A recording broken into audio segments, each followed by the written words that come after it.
Hi, everyone. This is Cindy Kennedy, and I am with Pi Ware. Pi Ware is an editor and a director. He's also a women, an Emmy-winning filmmaker who has a lot of things that he has put out across different genres.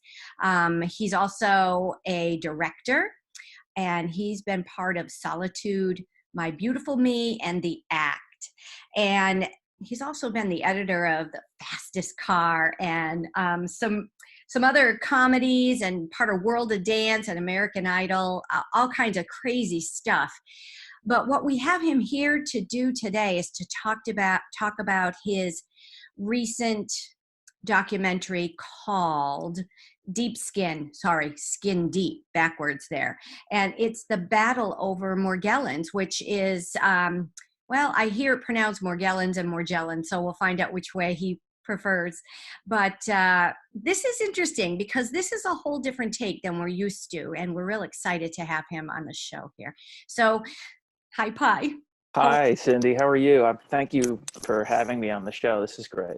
Oh, well, I'll tell you, when we met back at iLads, this is something that I don't really see a lot talked about. We talk a lot about Lyme disease, and we talk a lot about, autoimmune that's associated, but I have not talked to anyone about this skin area that is, we assume is affected by Lyme disease. And so is it Morgellons or Morgellons?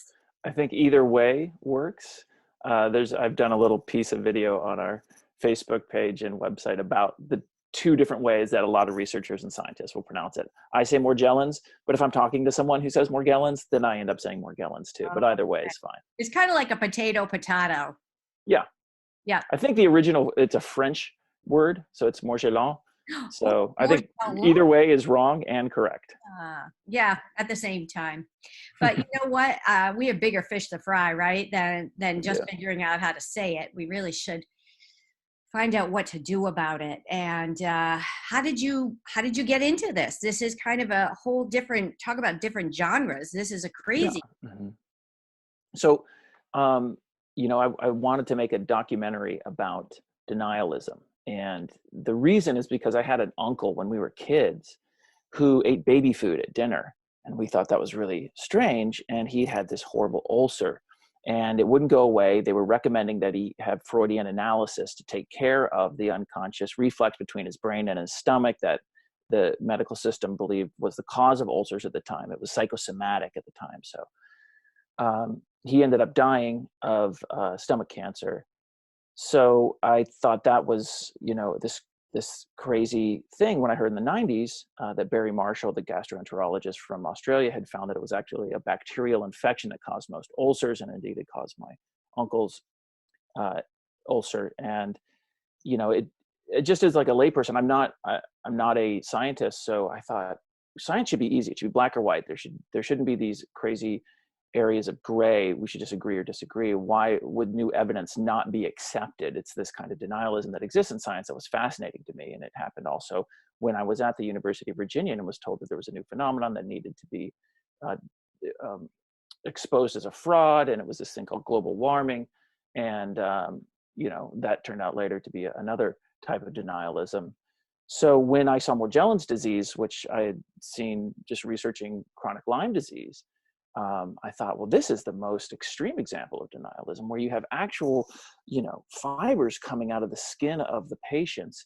And yet the medical industry says that's either not there, it's in their imagination, or if there are fibers, they're definitely textile fibers.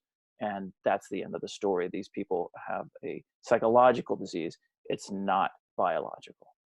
Yeah, So somewhere in there, because I was very fortunate to be able to watch the whole documentary.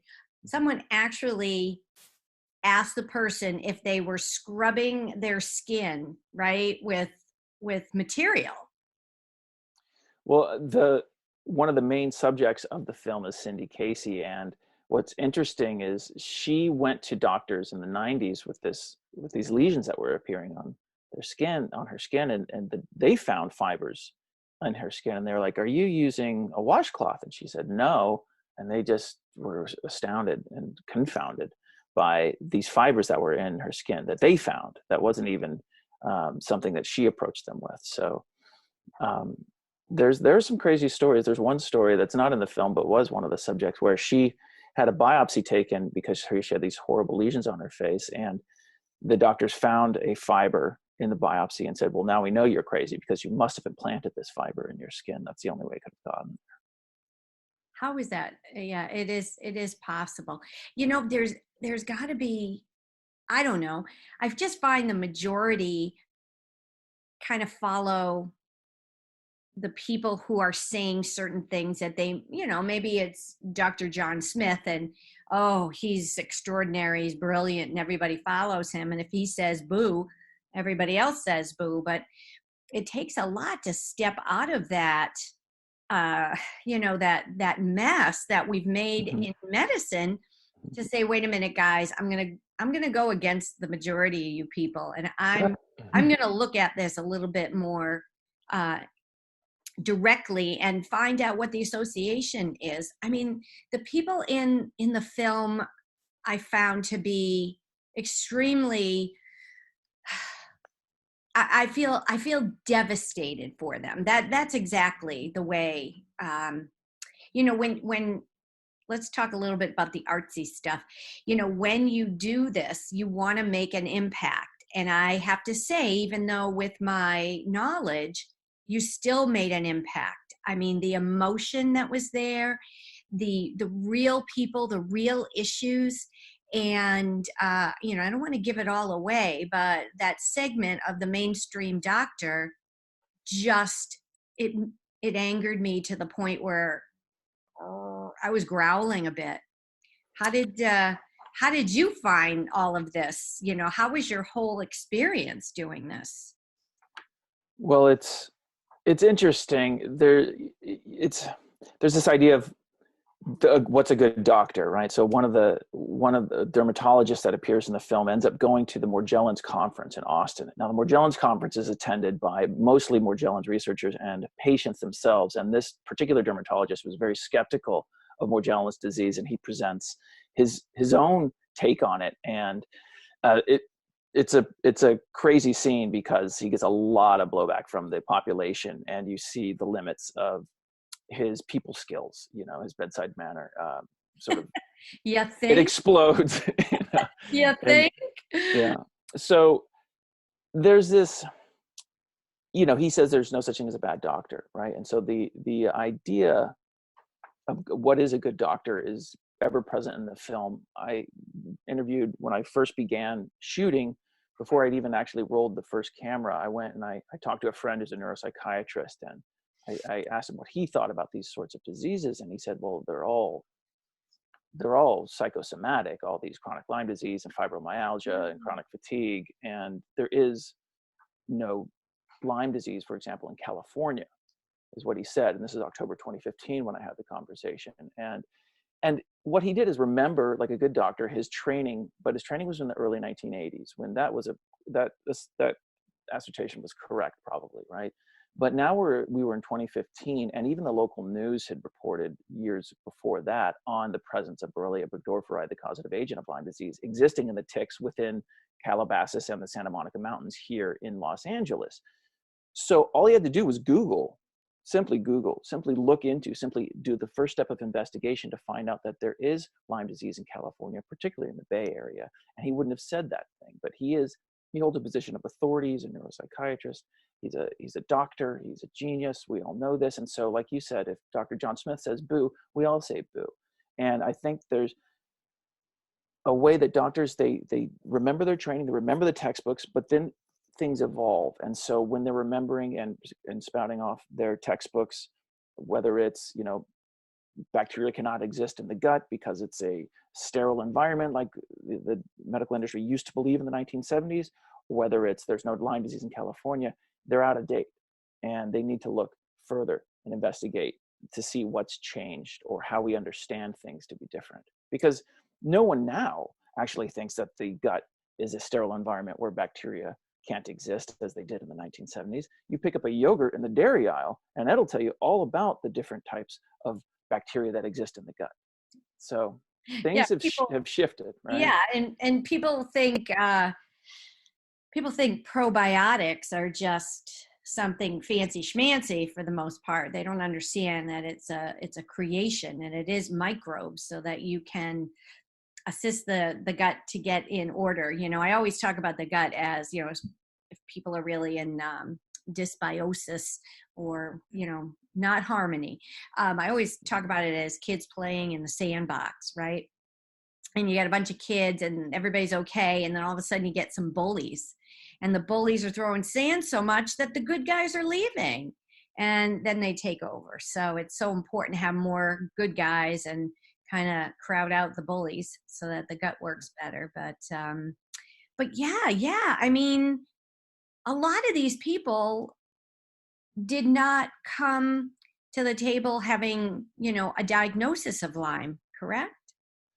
Yes, a lot of them haven't. So just to back up a bit and kind of define Morgellons disease for your listeners, it's Okay. basically all the symptoms of Lyme disease: your migratory joint and muscle pain, brain fog, fatigue, flu-like symptoms. And on top of those symptoms, you'll also get lesions on the skin and fibers growing out of the skin, embedded in the skin, right? So that's the working definition of Morgellons disease. And about 6% of all Lyme disease patients get those symptoms manifesting in their bodies. So if you get 300,000 cases of Lyme disease every year, that's about 18,000 new cases of Morgellons disease. And I'm sorry, what was your question? When I stopped to define it, I forgot what you asked me. I don't know. I don't know. Um, Oh, so you asked if so originally Ginger Savely, Dr. Savely, she found in a lot of her Lyme disease patients, they oh were yeah, whether reporting these they knew. fibers in Yeah, their yeah, yeah, skin. yeah. So some people come to understand that they have Morgellons disease through a Lyme literate doctor when they report these symptoms. And some start with the symptoms of Morgellons disease and find through the connection that you can find online and then some research papers that have been published in peer-reviewed journals, that there is this connection. And then they'll go, oh, okay, well, I'll get tested for Lyme disease. And then they'll find out they have Lyme disease, which is actually very interesting if you think about it, because Morgellons disease is actually easier to detect than Lyme disease in many ways, since it has fibers that are embedded in the skin and that feeling that comes along with it, which is the itchy, the prickly, the sometimes biting, stinging sensation within the skin that accompanies the disease. So I know a few people who found out they had Lyme disease through getting these symptoms of Morgellons, and then the testing led them to Lyme disease and to treatment. And many times that treatment can be successful.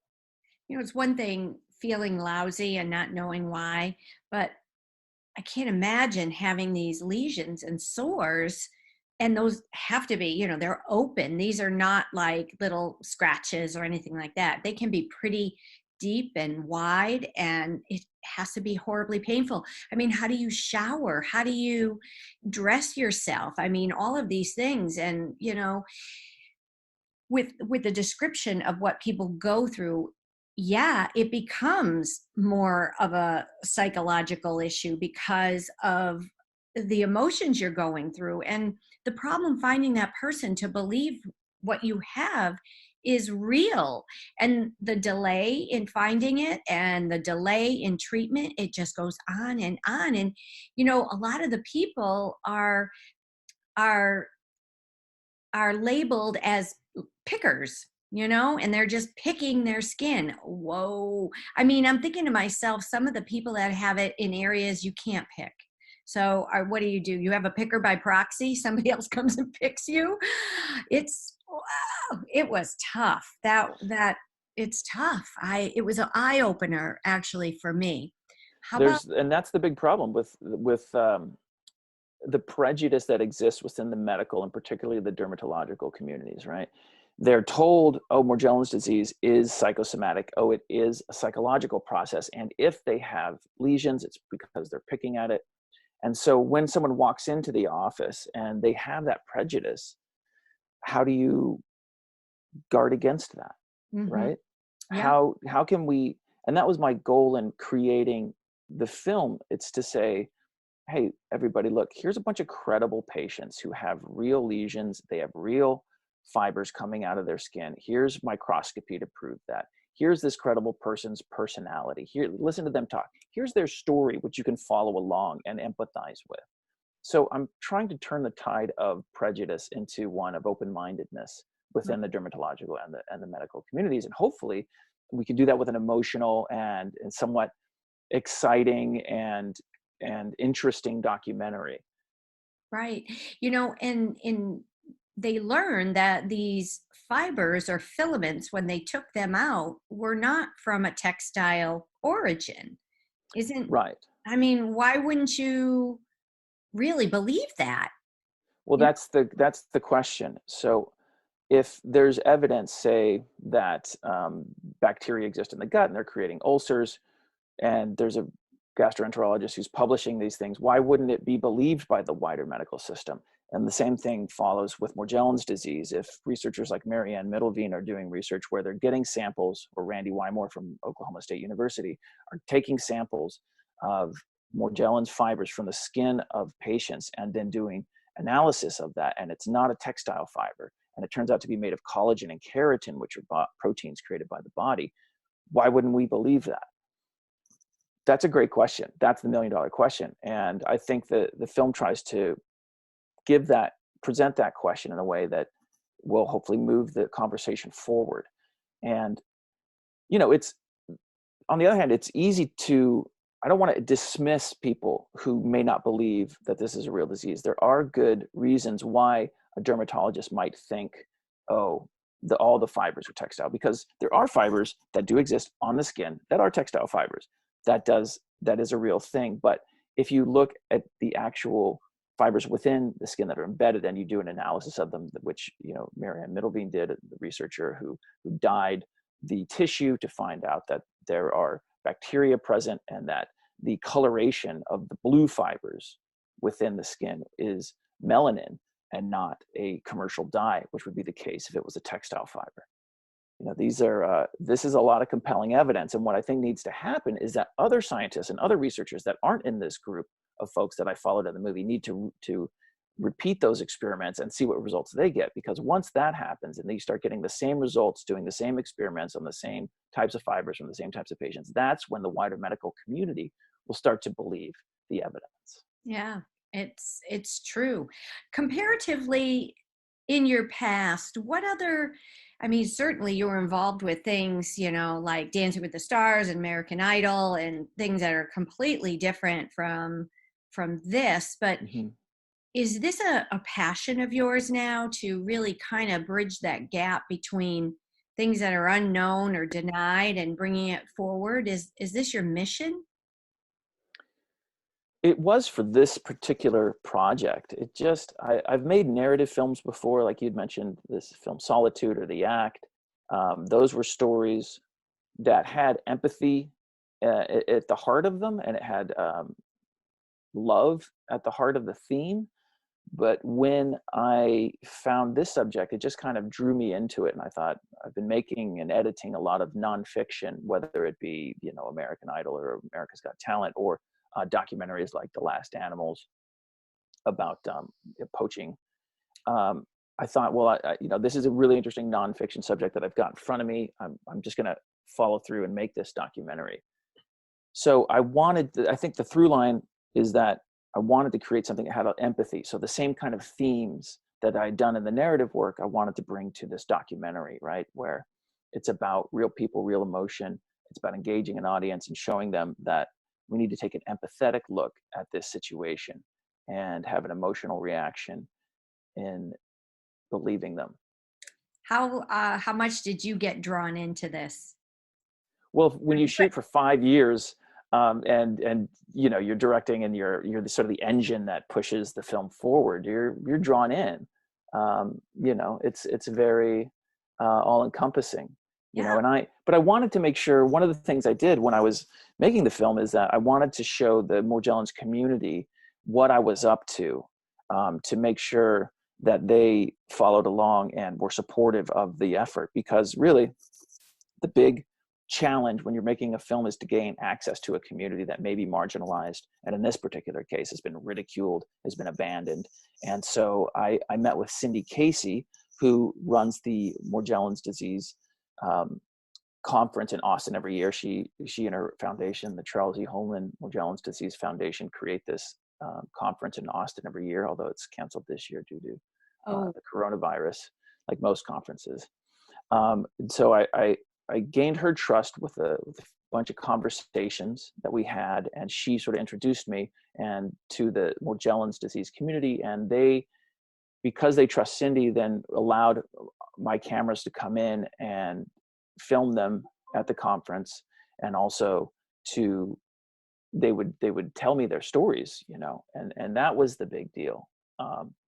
So I wanted to gain the trust, and then once that was gained, I wanted to show them what I was up to. So I would create, because I'm an editor, I would create sort of 5, 10, 15-minute pieces along the way, and show them to the audience, show them to the Morgellons disease community, and go out to them and say, hey, we don't have a budget for this film. No one really wants to give this film any money, any grants, because the popular belief is that it's a delusional disorder and not a biologically based infection. So guys, can you please help us? And we did a Kickstarter campaign to raise a budget.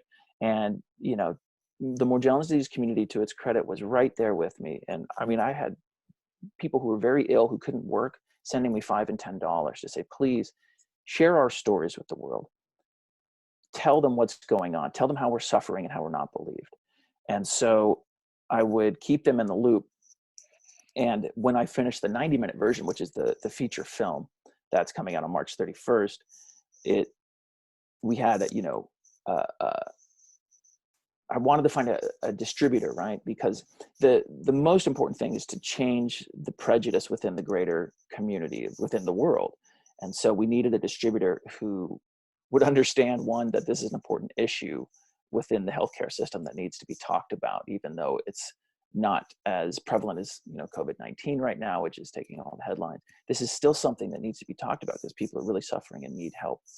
And it had to be a distributor who had a wide reach. So I found Gravitas Ventures, and they immediately were interested, and we'll release the 90-minute film on the 31st of March. Tell me, okay, they're going to be distributing.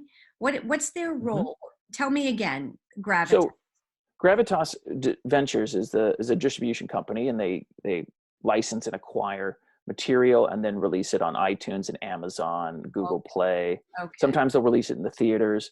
Obviously, we're not releasing in the theaters in the middle of the coronavirus epidemic, but we are, selling DVDs and Blu-rays, and video on demand for people who have cable as well. It'll be available. And so Gravitas is a organization that has the infrastructure set up. So as a filmmaker, I have the infrastructure just to go and shoot things and edit things, but I don't really distribute. So we partner with allies. Oh, I see. Like Gravitas, so that the message can get out there, right? And we hope to, be licensed by a big streamer like Hulu, or in particular Netflix, which is the great streamer, right, that everybody has. A lot of folks, like if we were on HBO, there's a lot of family members and patients who have Morgellons who don't have subscriptions to these types of premium content. So we're working hard to get onto Netflix or a similar streamer that has a lot of reach throughout the world. What I wanted to say is it just takes a village. Now, what's your Facebook page? Can you let us know what that is? Because I do want people to keep in touch. Absolutely. So all of our social media is Morgellons Movie. So it's MORGELLONS movie. So if you go online, you can go to morgellonsmovie.org or morgellonsmovie.com. Both of them work. If you go to Facebook, it's facebook.com/morgellonsmovie, instagram.com/morgellonsmovie, and Twitter @morgellonsmovie. Oh, good. Because I don't want to leave that till the very end, because then sometimes I'm like, oh, come back and listen to it. Oh, wait a minute. I have one more question. Cut. Everybody has the best and the worst. So either on an emotional level or you know, kind of any kind of well, that is feelings is emotion, Cindy, but anything. Tell me your best experience with this movie, and then let us know what the worst experience was. What did you walk away saying, oh my God, this was great, and oh my God, this was horrible? Well, with Morgellons disease, I guess some of the best surprises were how resilient many of these patients are, right? So you have Morgellons disease patients who are ridiculed by the media as just being crazy and should be ignored. They're told by their physicians that, no, I'm not going to examine you. I already know what's wrong with you. Here's an antipsychotic. Go see a psychiatrist. They're told by family members, I looked this thing up on the internet and you're crazy and I'm not going to support you being crazy. So they're abandoned. And that many of these folks still fight for their rights as patients, for their rights as people, and stand up and have conferences that stand up, organize, and do marches at the Texas state capitol. That was inspiring to me, to see the resilience within the community. And the flip side, honestly, was the thing that really horrified me. It was the fact that that patients who have Morgellons disease are 800 times, not 8 or 80, but 800 times more likely to die by suicide than the regular population. And within my time of shooting, I think about 6 or 7 suicides with the folks that we were shooting with happened. Yeah, that's, oh, It was really horrifying to see. you knew them, you met them. Mm-hmm. And it was horrifying to see all that. And what that did, Cindy, is instill in me a really important goal with the film, which was to send a message of hope to the patients who are going to watch this film and to the family members of the patients who are going to watch this film. Because the cause of suicide seems to be loss of hope. And if we can give hope to the world, because there is hope, and if we can give it to the world, then we're going to change the world for the better. Maybe a little bit, but that's still for the better. And so that became a really important part of the film, was to show, okay, we can change people's minds. And once the belief starts to change and the prejudice starts to change, then folks will start doing the science that's going to find the cause and agree with the researchers that have found that these fibers are made of collagen and keratin. And then treatment, hopefully, will start to become more prevalent. And, there can be a success story like there was in the film. With one of the patients we followed, there was an unqualified success story where treatment solved his Morgellons disease. It cured it. I would say 90%. It's a lot like Lyme disease, where there's a lot of people getting better with treatment, but not a ton of people getting 100% better. It seems to be 80, 90%, which is Collateral damage. That's founding. what I say all the time. It's the collateral damage that has occurred. And yeah, it's hard sometimes to dig out of that. What you did, and is it karma? Is it, something good has got to come back to you for pursuing this, because of we don't know how many people truly have it, because there are people out there that really don't know. And I hope that, through the way we communicate nowadays, and people, there's Morgellons people, Facebook pages, and, Mm-hmm. there are people out there that are going to get a hold of this. They're going to talk about it. They're going to tell family. They're going to tell friends. Somebody's going to know somebody. And the way I look at it, things are handled so differently. You think about, even in a community, you present, oh gosh, Sandy Smith here. Everybody's a Smith if you didn't figure that out by now. Sandy Smith has got, a cancer. Oh my God, then the meal trains happen, and everybody's like, can I take your kids? And oh my God, let me get you something. Do you need groceries? And everybody's got all this stuff happening. I'll get your meds. I'll take you to the doctor.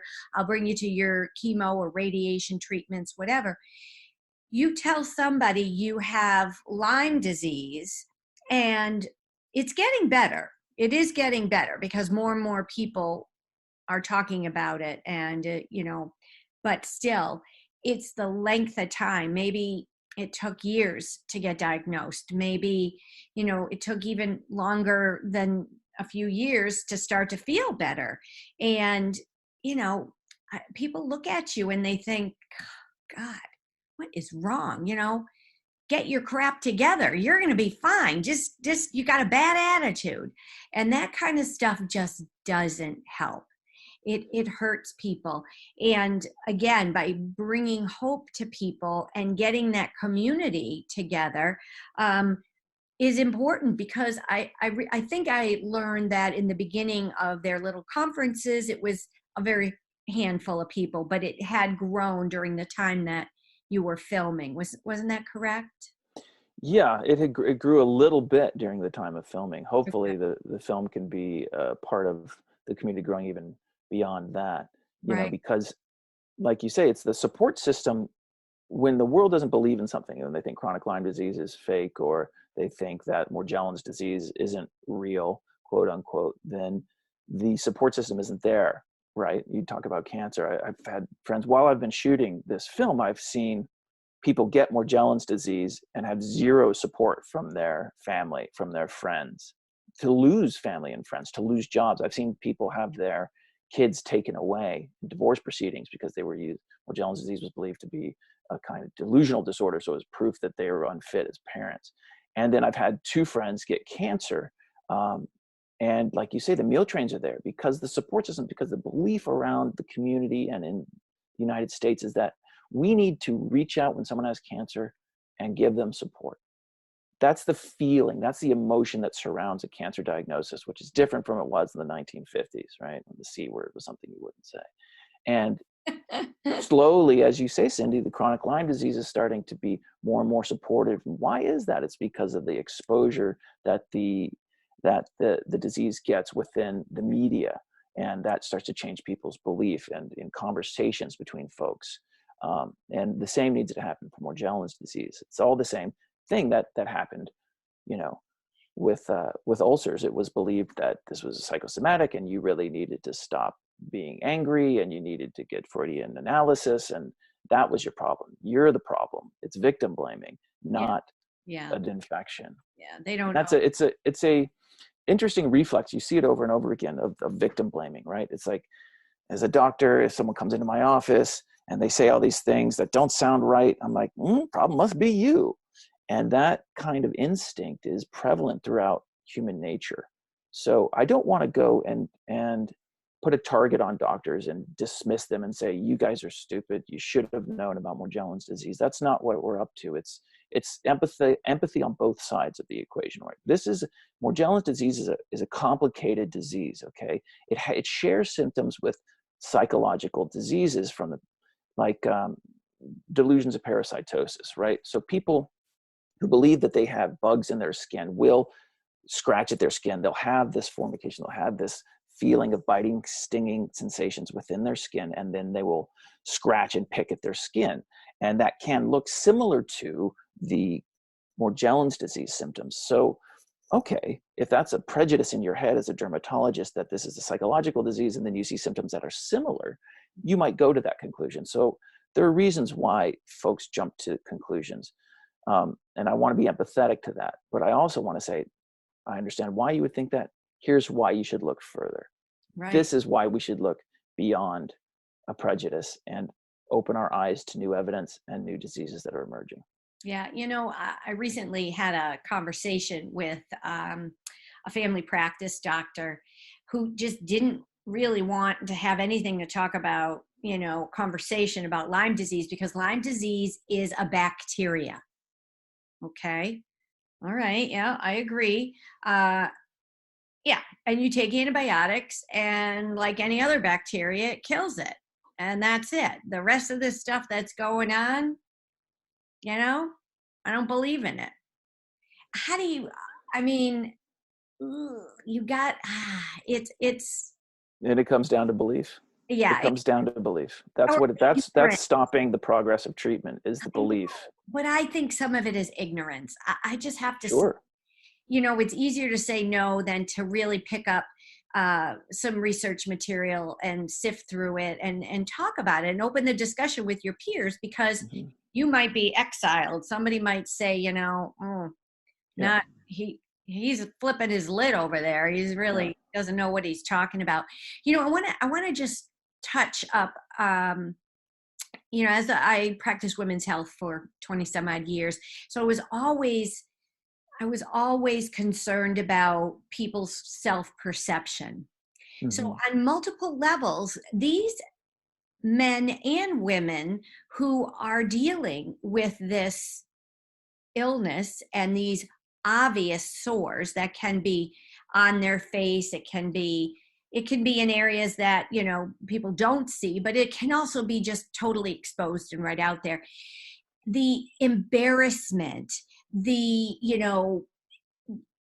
what people are looking at you and what are they thinking, and it's got to be difficult to just kind of lead a quote unquote normal life. I mean, granted, you feel lousy and you really don't want to, but going to work if you're able, going out to the grocery store, doing these things, and constantly feeling like people are looking at you and looking at you with that eye. It's not even like, oh, what happened? It's more like, oh, what's wrong with you? Or are you contagious? People are like, ew, talk about the coronavirus that we're dealing with right now. But that body image is it can be so destructive to the human person, and their feeling of worthiness, and that they can have just as normal a life as other people. I mean, we should keep that in mind when we're looking at people with this type of issue going on. Yeah. And it can be tough psychologically on you as well to have all those people look at you and judge you, right? I know that a lot of chronic Lyme patients, when they're not supported, will feel unworthy. And Morgellons disease patients, and this is with Lyme disease patients as well, there's a lot there. What can happen, which it's really interesting, the complexities of the psychological manifestations, right, of Lyme disease or Morgellons disease, right? So if you have a bacterial infection caused by Borrelia and it reaches your brain tissue, your behavior is going to change because the infection, much like syphilis, will change the brain chemistry and the way the brain works. And so the interesting thing and the complex thing and the thing that folks don't necessarily know or even want to understand because it's complex is that you can have Morgellons disease, a biological sourced disease, and be delusional at the same time. Why? Because the infection has gotten to your brain, right? So that's the really interesting part, is when I was making the documentary, was to realize, like, well, some of these folks can present in a doctor's office with psychological symptoms, odd behavior, saying unusual things. And that isn't proof that they're mentally ill and should be dismissed. It may be proof that the infection is so bad it's gotten into their brain. That's a great point. You put a bunch of things together there that, yeah, it's multi-level. It's, that physical, that emotional, it probably impacts your spirituality. Like, what the hell? How did this happen to me? What did I do in my previous life to get that? And to have loss of friends and family and people walk away, to lose your children over this. Wow. What could be worse? I don't know, but it's bad for a lot of folks. There's situations obviously are very different from one another, but it gets so bad, as we said, that folks lose hope, and there's a lot of suicide within the community. Do you find that after doing this and showing this to this group of people, do you feel like it helped elevate their hope that the community will come forward and say, yes, this is something we all need to back. We need to get our physicians on board. We need to show them. It's almost like you have to carry a satchel of evidence, right? You have to keep, okay, here's a slide. I'm going to show you the fibers. Okay, here's the analysis. I want you to read that. Okay, now here's the studies. Here's some studies. And, they may say, oh, you only have 250 subjects in this study. You need, a mega study of 100,000 people to make that worthwhile. And they, kind of push it away. But it almost seems like you're sometimes having to educate your caretakers, not only your family, your friends, but also your healthcare people. Absolutely. And some of those people are just not willing to take that information. I don't know. I love information. Not all the information is created equal. We know that, but well, that's funny. I mean, Dr. Savely says in the film that she was excited when she found this new disease emerging. She thought, oh my God, I'm going to present this to the dermatologist and they're going to be so interested in something new in their field. And she found that they really weren't. And, eventually the CDC, well, it's a great question. Why do people not have curiosity within their own field? I don't know. Yeah. I can't deal with anything more than melanoma and psoriasis right now. Oh, a little seborrheic keratosis. I can try to figure that out too, but I don't know. I mean, the complexities might overwhelm somebody, but once you get the information out there, the complexities don't seem so overwhelming, right? I think one of the problems is having. There was a study, right? The CDC did a study from 2008 to 2012 on Morgellons disease, right? And a lot of folks will say, well, if the CDC did a study, then I believe it. There's no way it could be flawless. It could be flawed. Are we still on? Okay. We got you. Technical difficulties. We're okay now. You should be able to fix that, right? Yeah, exactly. I edit. I should be a good IT guy. All right, we're good. So as I was saying, if the CDC does a study, doctors will believe it, right? Well, I think one of the benefits of the horrible coronavirus pandemic that's happening now is that folks can see that the CDC has made mistakes. They're human. It's run by human beings, and that the CDC isn't 100% correct 100% of the time. They usually do great work, but sometimes they make mistakes like everybody else. And they made a big mistake when they did the Morgellons disease study, and that they defined the population incorrectly. So the people they studied, the population they studied, weren't defined by the fibers embedded in the skin. They were defined by the belief of fibers in the skin. So there were 12 people, only 12 people that actually had samples taken from their skin. None of the samples taken from their skin was embedded in the skin, okay? So when they did tests and it seemed like those were textile fibers, well, that's the reason why, okay? Yeah. So the information needs to be of a higher quality. It needs to not be accompanied with a prejudice going into the research, which can color your results. It needs to be the quality of the research needs to be very open-minded and very strict.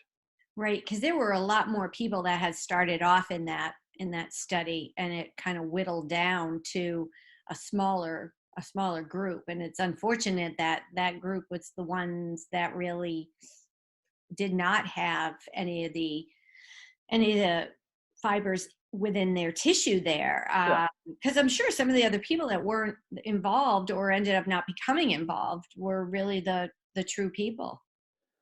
Yeah, a lot of folks stepped away because they felt like the questionnaire was leading them towards a psychological diagnosis. So you could, and if you talk to a lot of the folks involved who were advising the CDC, they were like, well, it's clear that they have a prejudice that this is a psychological disorder. Wow. When they were going into the research. So do you walk around now looking at people's skin? I do. I do. And it's interesting, just as I'm not a scientist. I actually, I don't like blood or, skin diseases as a person. I'm not interested in that. I tell you, it's too late. I mean, now I'm very interested in Morgellons disease, obviously, but in a grocery store, for example, 7 years ago, if someone had skin lesions, I would not look at them and I would try to shy away from them, just recoil just naturally. That was my instinct. And now, after having studied this, I really empathize with them. As you said, body image can be really tough if you're suffering from, if you have lesions on your skin and you're feeling unworthy, or you're feeling insecure and people are staring at you. I try to just offer an empathetic and loving glance towards these folks, you know what I mean? And I'm also interested in like why, they might have lesions. So my attitude towards people with skin lesions has changed entirely. And I hope that the film can also help people be more empathetic to folks that might have skin lesions, because we don't know the story behind that. No. And it doesn't make they them may need dirty, our help. right? It doesn't make them dirty. No, not at all. Wow. You look at Cindy Casey, and she's a nurse practitioner, right? Yeah. She is she worked in ICU, and like they were doing heart transplants. So she's somebody who's very credible in that field. And we went to her house, and it's obviously a lovely home in Texas. You look at Edward Hu, another subject who had Morgellons disease, and he was a federal prosecutor for San Francisco. So he is obviously someone incredibly intelligent and very professional who got Morgellons disease. This isn't a disease of folks who are quote unquote dirty or drug addicts or homeless, who can't be trusted. This is a disease that can affect everybody, and indeed affects Joni Mitchell, the singer. So there's no boundaries of whom this can affect. Right. And, there are probably people out there that have it and do not know they have it. Mm-hmm. And, there are people that just don't go, to have it evaluated. They just kind of live with it. So, mm-hmm. If you do know someone that is suffering from something that's topical like that, throughout their skin, whatever, you just might want to reach out and find a good resource to get that person evaluated, Mm-hmm. Yeah, and I would recommend that they see a Lyme literate doctor. Yeah. And also a good place to do a lot of the research on Morgellons disease is morgellonsdisease.org. It's run by the Charles E. Holman Foundation, which is Cindy Casey's organization that I mentioned. Right. And these people that he's talking about are the people that are in the film. And, I can't wait to hear more about what people's response to Skin Deep is going to be. And, for people who are listening and they're listening late, we're in March. And it'll come out at the end of this month, 31st, and we're in 2020. I can't believe it. When I was a kid, 2020, we should be driving around spaceships. I have no idea. I'm still going to be on four tires. Yeah, I can't believe I'm not on a moon of Jupiter right now. Why am I still on Earth? I Can't understand. I know. Well, we got some good oxygen here. We'll kind of hang out here for a while. But this has been a very unique interview, and you're unfortunately now quite knowledgeable about Morgellons disease, and I guess we could consider you do you want to be an expert or maybe a minor expert, or would you like to be the major expert? You've made contact with such great people who have done great work, and you can only hope that these people will continue on and do more research and offer more proof to this horrible, horrible condition. I hope that others will start to do the research as well. That's the goal, right? Yeah. To create treatment for this disease. And, if things evolve and the greater community begins to research it, as it has happened for Lyme disease and chronic Lyme disease, then, maybe we'll shoot a follow-up film about how Morgellons disease has changed and how the world is now supporting patients rather than ridiculing them. That would be a great movie that I would love to make. Yeah, that would be great. That would be great. Oh, I can't thank you enough for joining me. Well, thank you so much, Cindy, for having me on. I love it. I love it. So, for everybody who has been listening, this has been Pi Ware. And by the way, Excuse me. Today is Pi Day 3.14. It is. Exactly. Yeah, my name's spelled Pi, and it's Pi Day. I'm sure if I check Facebook, I'm going to have lots of people putting Yeah. lots of Yeah, irrational actually. numbers on my Facebook page. Yeah, actually, my husband said he just pulled your bio off the printer, and he said, "What's Paware? What's a Paware or a Pi Ware?" And I said, "No, his name is Pi Ware." And he said, "Oh my God, how coincidental! Today's 314. It's 3.14 is pi. Like, what does Mhm. pi even mean? What does that even mean?" But this has been great. I want to thank you again. And I wish you a lot of success with Skin Deep. It'll be out soon. So by the time this podcast comes to the airwaves, it will be out. So definitely take a look at Pi's Facebook page so you can get more information, and you can look for it across social media, etc. And please share it. Please share this information, because if you share it with a few and they share it with a few, you're probably going to help. You're going to touch lives, and you may make a difference. So thank you again, Pi.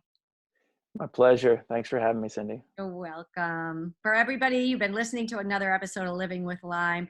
We're real excited to bring you wonderful experts and wonderful knowledge and keep you filled. So you take care now. Bye-bye. Don't leave anywhere.